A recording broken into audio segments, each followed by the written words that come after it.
kecerdasan itu seperti pakaian dalam, Sel. Wajib dimiliki, tapi tidak untuk dipamer. Konten kali ini sengaja gue buat dan gue tujukan khusus untuk pesulap merah atau Marcel Radival, dimana belum lama ini gue komen di salah satu konten terbarunya yang gue coba mengklarifikasi tentang makna dan harfiah dari kata kesaktian itu sendiri. Gue memberikan penjelasan bahwa sakti dan ahli itu beda, sementara sulap itu adalah keahlian. Jadi jangan katakan bahwa sulap itu adalah kesaktian. Walaupun keduanya sama-sama berproses, pada intinya prosesnya berbeda. Akhirnya Marcel menjelaskan bahwa konten itu cuma majas sarkas plus entertain lah kalau nggak salah. Tapi gue balas lagi bahwa majas sarkas itu yang gue kopasin ya, gue ambil dari Wikipedia. Pengertian majas sarkas itu adalah bentuk perumpamaan kata yang tujuannya untuk menyerang atau menyakiti seseorang atau orang lain. Nah, gue ngasih peringatan di sini untuk dia beristirahat dengan tanda kutip. Akhirnya itulah yang membuat gue tertarik untuk komentar di konten tersebut. Seperti orang ketahui, gue beberapa kali ya tampil di channelnya Pesulap Merah sebagai narasumber dan bintang tamu. Mungkin karena beberapa kali gue tampil di channel dia dan sebagai narasumber dia, mungkin ada beberapa lah rekan-rekan dari praktisi paranormal yang menganggap bahwa dia adalah masih menjadi bagian dari keluarga besar persaudaraan kembang. Tapi gue pernah mengklarifikasi hal ini, di mana gue menyatakan bahwa dia sendiri bukan bagian dari persaudaraan kembang. Mungkin dia pernah belajar dari salah satu alumni persaudaraan kembang, dari salah satu anak didik yang pernah gue didik. Dia belajar ke seseorang yang bernama Ferdi, ya gue sebut aja langsung karena konten ini khusus emang gue sampaikan ke dia. Nah, jadi secara nggak langsung mungkin ada keterikatan antara dia dengan persaudaraan kembang. Nah, dan ini akhirnya menimbulkan asumsi bahwa dia bagian dari kita gitu. Sementara buat menjadi bagian dari persaudaraan kembang ada syarat tertentu yang harus dipenuhi. Ini yang perlu digarisbawahi supaya semuanya paham. Nah, karena munculnya asumsi-asumsi ini, akhirnya adalah beberapa rekan dari praktisi paranormal yang coba menghubungi gua, dan secara nggak langsung mereka memprotes, "Bang, itu gimana anak buahnya? Bang, itu gimana?" gitu. Nah, jadi perlu gua sampaikan di sini, sekali lagi dia bukan anak buah gua, ya kan? Sekali lagi dia bukan anak buah gua. Oke, dan gua langsung aja to the point aja buat Marcel Radival, Pesulap Merah Indonesia. Beberapa kali lu ketemu sama gua, ya kan? Dan beberapa kali gua sampaikan tentang perkara masalah kode etik. Kode etik, di mana gue juga mengingatkan lu tentang jangan sampai star syndrome, jangan sampai lu lupa diri, di mana akhirnya lu memenuhi semua keinginan fans lu, keinginan netizen lu, dan akhirnya lu lupa diri hingga akhirnya melupakan etika-etika yang ada dan beredar di masyarakat. Ini yang pertama ingin gue sampaikan ke lu, dan lu pasti tahu ini berapa kali gue sampaikan juga langsung ke lu, baik secara langsung maupun lewat komunikasi WhatsApp atau telepon ya. Ya, Sel, terserah lu menganggap gue sebagai abang lu, saudara lu, sahabat lu, atau guru dari guru lu, itu terserah lu. Gue nggak penting hal-hal seperti itu. Pastinya biar bagaimanapun, awalnya gue ngedukung tentang apa yang lu lakukan selama ini. Awalnya gue support lu penuh. Kenapa? Karena secara nggak langsung gue merasa ada yang meneruskan, dimana dulu jauh sebelum lu tampil, lu tahu sendiri bahwa gue sebegitu frontalnya memerangi para dukun yang menurut gue adalah oknum dan moduser gitu. Tapi gue perlu mengingatkan di sini sama lu, Sel. Akhir-akhir ini, belakangan ini, gue melihat banyak banget kesalahan. Bukan berarti gue mencoba mencari-cari kesalahan lu, Sel. Dan lu tahu ini, gue udah ngasih sedikit info lah sama lu yang lu tahu lah, dan mungkin yang lain nggak ada yang tahu, ya kan? Dan gue juga udah tahu saat terakhir lu ketemu sama gue tanya sama lu, Sel, ada nggak selama lu membuat konten-konten tentang pembongkaran ini, bentuk teror dan lain-lain, lu menceritakan di situ bahwa banyak sekali teror-teror yang lu dapat, bahwa teror-teror itu malah sedemikian ininya luar biasanya hingga akhirnya membuat lu ya takut lah. Nah, karena lu akhirnya menelusuri bahwa ternyata benar, dan ini lu sampein langsung ke gua gitu. Dan saat itu juga gua di konten lu, kalau nggak salah gua sampein hati-hati buat yang lain, hati-hati buat yang ini. Kalau umpama ini jangan sebut nama, jangan sebut label, karena pertama di Indonesia ada UU ITE, ya kan, jempolmu harimaumu. Bahkan Marcel juga menulis ini juga, yang isinya menegur kepada seseorang lah, supaya menjaga jempolnya, supaya tidak menjadi senjata bumerang bagi mereka sendiri. Tapi gue ingetin lagi nih, Sel, menurut gue lu sendiri udah star syndrome, lu udah lupa diri. Gue mendapatkan satu kiriman screenshot yang isinya bahwa lu menyebut salah satu praktisi pelaku spiritual atau paranormal, ya. Dan secara nggak langsung gue juga kenal sama nama yang lu sebut ini.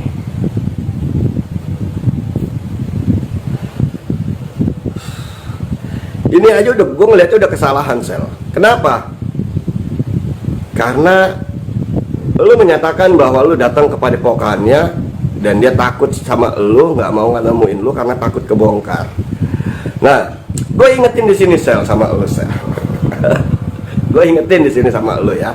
Tapi yang harus lu pahami di sini adalah bisa jadi orang itu males bermusuhan sama lu, males ngeladenin lu.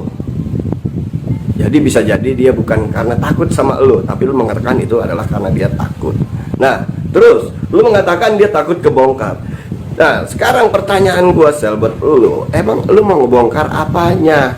Selama ini lu menyatakan bahwa semua dukun adalah penipu. Dukun itu kalau nggak cabul ya penipu. Nah, sekarang gue tanya sama lu, saat lu mengeluarkan statement seperti itu bahwa semua dukun adalah cabul dan penipu, berarti lu mengklaim, lu memvonis, memukul rata semuanya, seakan-akan dukun itu cabul dan penipu. Padahal di mata hukum, saat lu harus menyatakan dia penipu atau bukan, itu harus minimal ada 2 alat bukti yang sah. Lu boleh tanya ke teman-teman lu yang katanya pengacara, Sel. Mungkin selama ini lu berpikir lu bergerak, lu buat konten-konten, disupport sama teman-teman lu yang katanya pengacara. Jadi kalaupun ada apa-apa mereka bakal ngebantu lu. Tapi apakah lu pernah berpikir bahwa mereka yang lu serang selama ini juga punya pengacara atau tidak? Seharusnya lu berpikir seperti itu, Sel. Lu lupa diri, lu menganggap seakan-akan diri lu menang di atas segalanya. Lu seakan-akan menganggap lu menang di atas angin.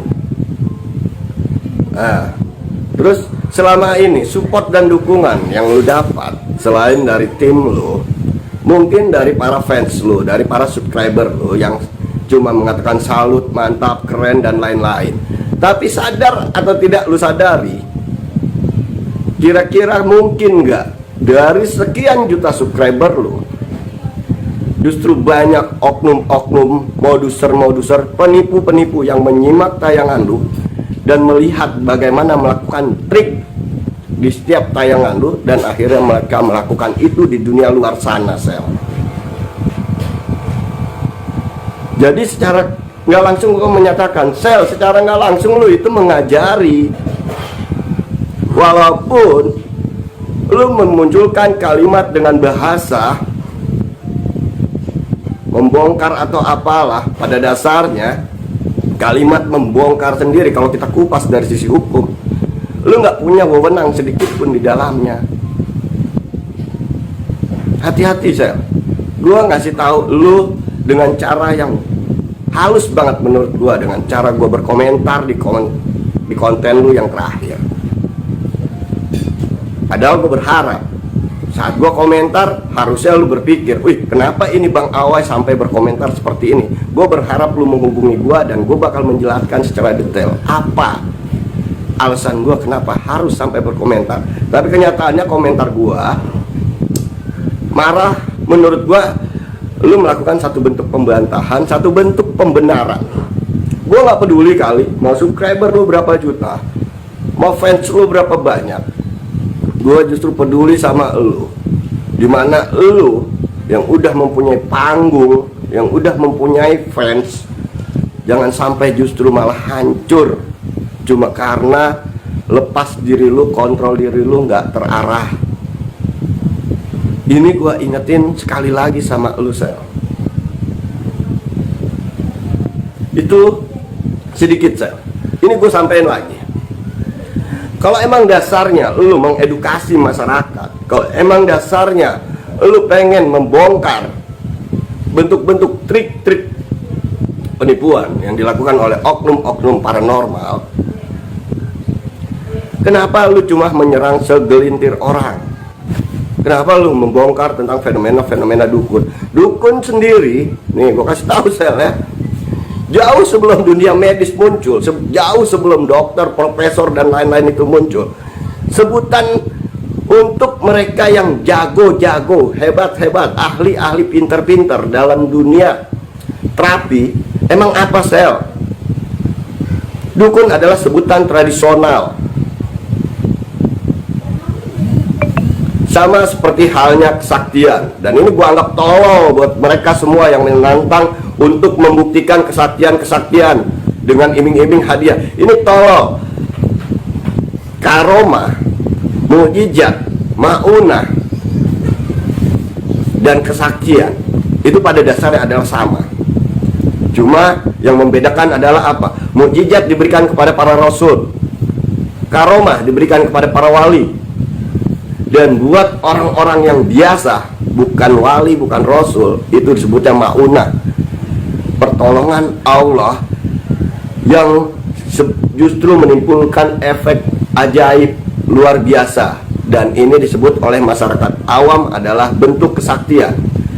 Baik mukjizat, karomah, atau maunah, itu bisa saja terjadi karena kehendak Allah. Tapi terjadinya cuma sekali. Yang berulang-ulang apa? Ceritanya. Mukjizat Nabi Musa membelah lautan itu terjadi cuma sekali, tapi ceritanya berulang-ulang sampai detik ini.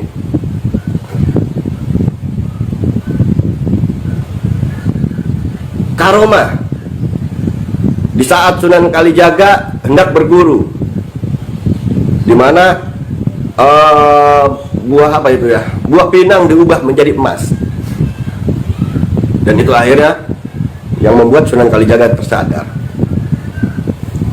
Tapi itu juga cuma sekali, enggak setiap ketemu pohon pinang diketok jadi emas, diketok jadi emas. Ini karomah. Maunah juga sama, dan ini sering ditemui oleh para praktisi, para terapis, khususnya di Indonesia ya. Di mana mereka menemukan keajaiban-keajaiban saat menangani kliennya, menangani pasiennya, muncul keajaiban-keajaiban. Tapi itu cuma dilakukan dan terjadi cuma sekali. Ceritanya yang berulang-ulang. Jadi tolol banget kalau ada orang nantangin, terutama yang dari Australia, yang katanya memberikan hadiah $100.000 buat yang bisa membuktikan. Ini tolol banget gitu loh. Karena ini cuma sekali, ceritanya yang berulang-ulang. Kesaktian itu nggak bisa diulang-ulang. Dan gue tahu bahwa fenomena kesaktian yang ditampilkan berulang-ulang itu udah pasti gimmick, itu udah pasti alat sulap. Jadi sekali lagi gue minta jangan samakan, seakan-akan meniadakan, seakan-akan semua kesaktian itu adalah gimmick, seakan-akan kesaktian itu adalah sebuah permainan sulap. Enggak, ini ada benar-benar, karena kita yakinilah sebagai umat beragama bahwa masih ada kehendak Allah. Allah yang maha berkuasa bisa menjadikan apapun seketika, kun fayakun, jadilah maka jadilah iya.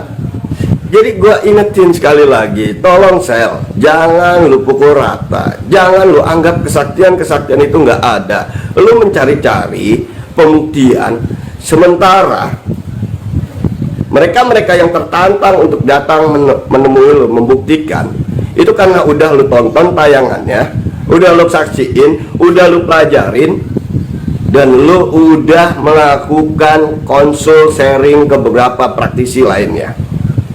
Ya salah satunya ke gua dan ke beberapa orang yang gue juga tahu kalau lu juga sering sharing sama dia pada, hingga akhirnya lu menemukan titik, oh ini, bahwa inilah sebenarnya ini, baru lu berani nantangin. Andai kata tantangan yang lu buat tanpa lu lihat dulu tontonannya, tanpa lu simak dulu tayangannya, apakah lu bisa membedahnya, sel? Gue pribadi kadang tertarik, sel, buat tantang lu. Ayolah, sama gue ketemu, tanpa gue bikin tayangan dulu, tanpa lu harus melajarin dulu, lu bedah apa yang gue mainkan. Gue sebut ini permainan, tapi lu bedah apa yang gue mainkan. Apa lu berani, sel? Ingat, sel, di atas langit masih ada langit. Lu lupa diri, dan gue sekali lagi memperingati lu, mengingatkan lu. Dan demi Allah, demi Rasulullah, sel, saat ini gue sedikit khawatir tentang diri lu. Kenapa, sel? Kemarin gue dapat screenshot, sekali lagi gue dapat screenshot. Intinya lu menyebut salah satu tokoh agama, ulama, tokoh ormas juga, yang seakan-akan dia takut sama lu karena lu datengin padepokannya. Kenapa gue berpikir seperti itu? Karena biar bagaimanapun dia tokoh agama, dia punya pesantren, dia juga salah satu pimpinan ormas besar di Indonesia. Jangankan buat ketemu dia, jangankan buat ribut sama dia, lu ngadepin anggota dia, anak buah dia aja lu udah belum tentu sanggup, sel. Anak buahnya gue yakin bakal pasang badan sama lu, tapi lu lupa diri.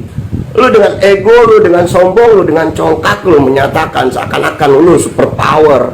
Dia takut sama lu, dan dia ini, dia sahabat gue juga, sel. Lu boleh buka kitab Mutafaqih Alaih. Di situ jelas bahwa kita tidak, sesama muslim itu tidak boleh saling memusuhi, saling membelakangi, saling menghasut. Bersaudara karena Allah. Dan haram hukumnya bagi sesama muslim untuk tidak bicara selama 3 hari. Ini selama 3 hari nggak bicara aja haram, sel. Tapi secara nggak langsung, karena kepopularitasan lu, karena star syndrome lu menabuh genderang perang, dan lu nggak sadar, sel. Dari hasil bukti screenshot yang dikirim ke gua, itu secara nggak langsung gua ngebacanya apa? Mereka mencari titik kelemahan lu, mereka mencari momen di mana lu benar-benar bisa terjerat secara hukum. Gue ngingetin lu kali, dan gue komentar, dan gue berharap lu ngubungin gue. Lu tahu gue nggak berharap popularitas. Dan lu tahu jauh sebelum lu melakukan hal seperti ini, gue udah melakukannya. Dan gue tahu apapun yang gue sampaikan saat ini, lu nggak bakal bisa ngebantah, ya.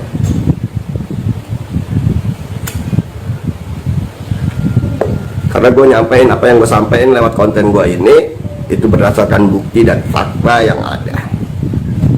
Jangan terbuai sama popularitas lu, jangan terbuai sama komentar-komentar yang ada di setiap channel lu. Kalau lu memang ingin berdakwah dengan cara meluruskan akidah tauhid mereka yang menyimak tayangan-tayangan lu, harusnya lu tidak menyerang seseorang. Harusnya lu lebih mengatakan ini adalah oknum, ini adalah ini. Lu nggak harus menyerang profesi, lu nggak harus memukul rata semuanya adalah cabul dan penipu. Dan lucunya di salah satu konten lu menyebut kalau gua adalah dukunnya para dukun, gurunya paranormal. Tapi lu menyebut di konten lu bahwa semua dukun kalau nggak cabul ya penipu.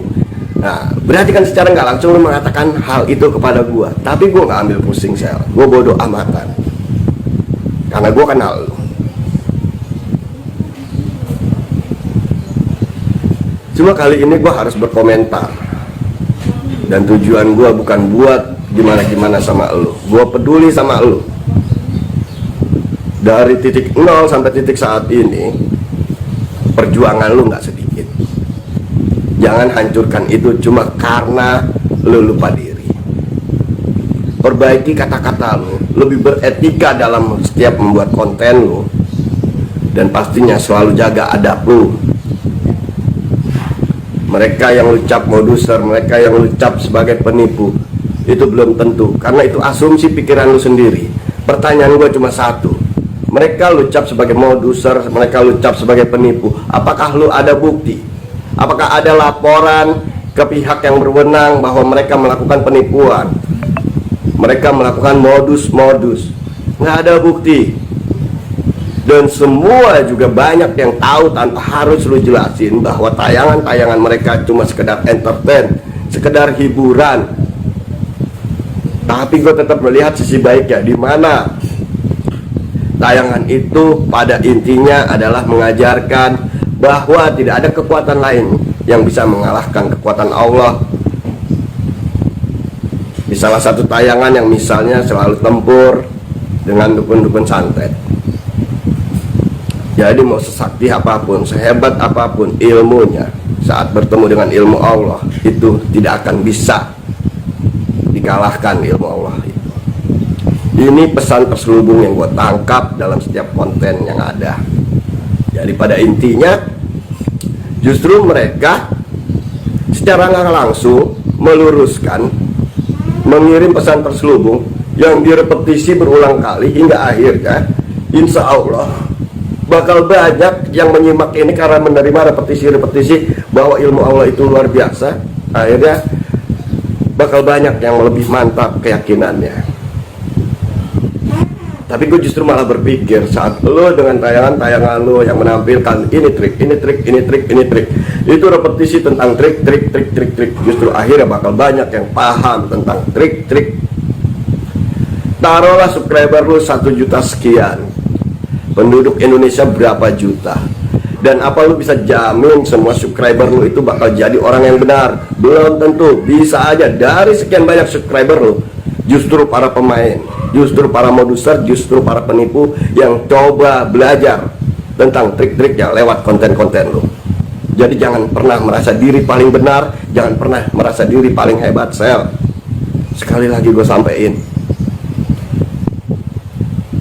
Dan kalau lu nggak terima sama ocehan gue, celotehan gue, entah lu, entah fans lu, ya monggo silakan. Tapi coba berpikir secara waras, secara tenang, apa yang gue sampaikan ini apa adanya. Dan ini karena kepedulian gue sama lu, Sel.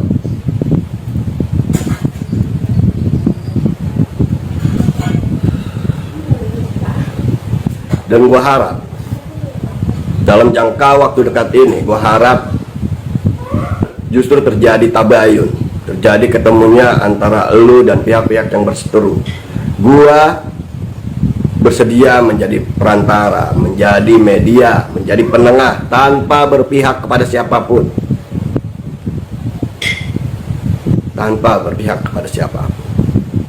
Dan gue harap semuanya justru terjadi sinergi.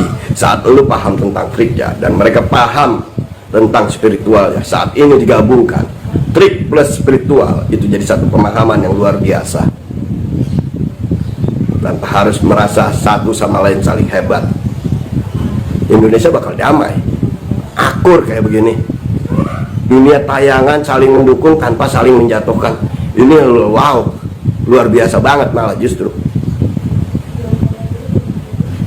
Bukan lagi berebut subscriber, bukan lagi berebut tepuk tangan, bukan lagi berebut yang namanya komentar mantap, keren, lanjutkan, bla bla bla. Bullshit lah buat gue semua itu.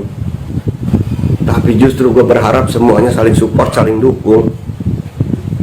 Si A subscribernya sekian juta, si B sekian juta. Kalau lu bersatu, subscriber si A otomatis jadi subscriber lu, subscriber lu otomatis jadi subscriber dia, dan jumlah subscriber kalian pasti jadi bertambah.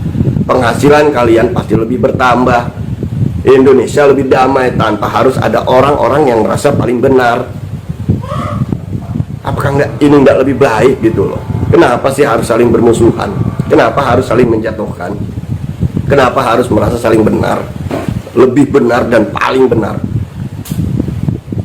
Dan pesan gue terakhir, Sel, kalau lu nggak paham juga apa yang gue sampaikan, turunlah lu sekali-kali jadi seorang praktisi, jadi seorang terapis. Di sana lu bakal menyaksikan apa yang gue katakan maunah, dan menurut orang-orang awam itu adalah kesaktian.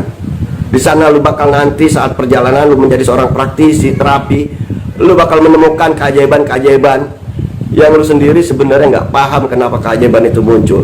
Tapi orang-orang bakal menceritakan keajaiban itu bahwa itu adalah kesaktian lu. Dan akhirnya lu bakal paham bahwa hal itu nggak bisa dibuktikan sesuai dengan tantangan-tantangan lu selama ini. Jangan jadi pesulap doang, Sel. Kalau lu mau jadi pesulap, ya bongkar udah dunia sulap. Walaupun gue akuin di dunia paranormal juga banyak banget pesulap-pesulap yang jadi paranormal. Dan banyak juga paranormal yang memainkan sulap supaya punya kelebihan, punya kehebatan. Tapi tidak sedikit paranormal yang benar-benar tulus menolong, membantu sesama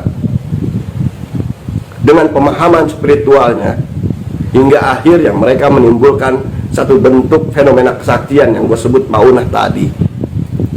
Nah, kalau ini udah terjadi, justru ya udah terjadi atas kehendak Allah. Jadi jangan berharap untuk melakukan pembuktian. Kalaupun banyak paranormal yang mengklaim bahwa dia juga bisa melakukan, ya oke, itu berarti karena mereka memainkan gimmick. Nah, edukasi yang benar adalah lu harus menjelaskan secara detail. Lu jangan memukul rata semua modus, semua penipu, semua cabul. Ih gila, biadab banget kata-kata lu, Sel. Malah lu mengatakan salah satu ustadz, ya kan, yang tadi gue sebutin, itu sama golongan penipu dan golongan modus. Secara nggak langsung lu mengatakan begitu dengan bahasa lu datang kepada pokoknya dan pengen membongkar dia, seakan-akan dia moduser, seakan-akan dia penipu. Ustadz lo, Sel, dia. Dan buat dapat titel seorang ustadz, maka dia harus lebih banyak pemahamannya tentang agama. Nah, lu sendiri udah paham belum tentang pelajaran agama, Sel? Lu sendiri udah berapa banyak pemahaman agama lu, Sel? Dan secara nggak langsung lu menyatakan bahwa kedudukan lu lebih hebat dari si ustadz tersebut. Lu lebih pinter, lu lebih hebat dari dia. Kalau lu diajak duduk di satu forum terbuka,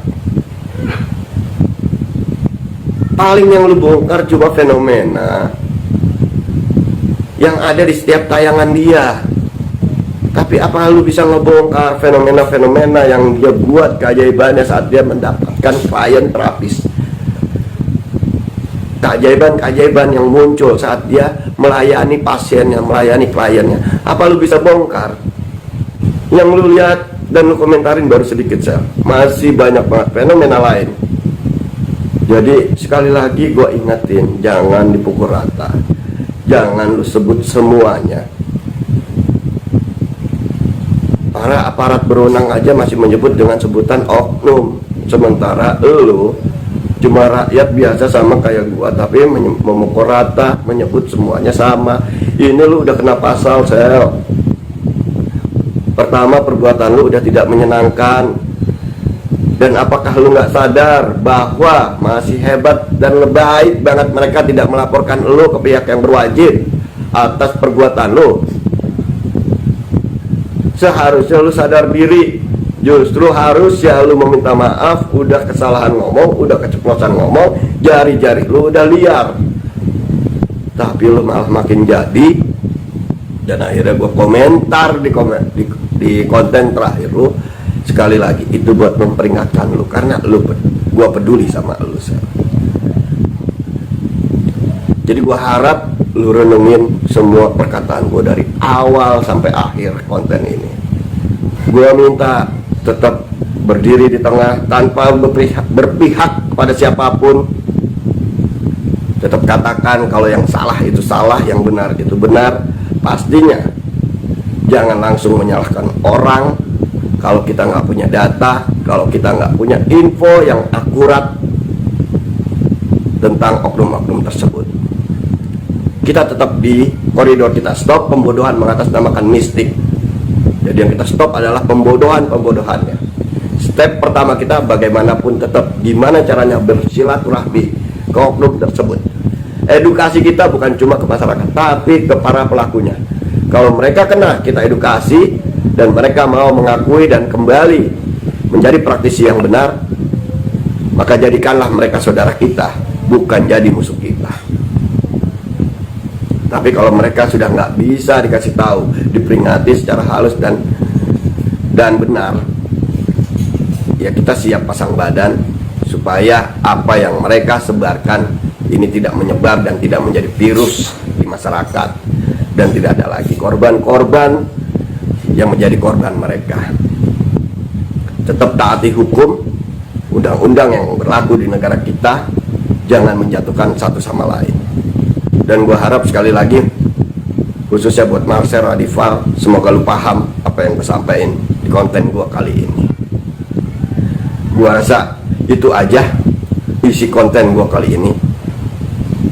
Dan seperti biasa, tetap sadari diri bahwa diri ini hanyalah seorang hamba, dan jangan pernah seorang hamba bermimpi untuk menjadi Tuhan. Merendahlah sampai tidak ada yang merendahkan kalian. Dan satu lagi, karena ini khusus buat Marcel Radival, kecerdasan itu seperti pakaian dalam sel, wajib dimiliki tapi tidak untuk dipamerkan. Oke? Wabillahi taufik wal hidayah. Wassalamualaikum warahmatullahi wabarakatuh.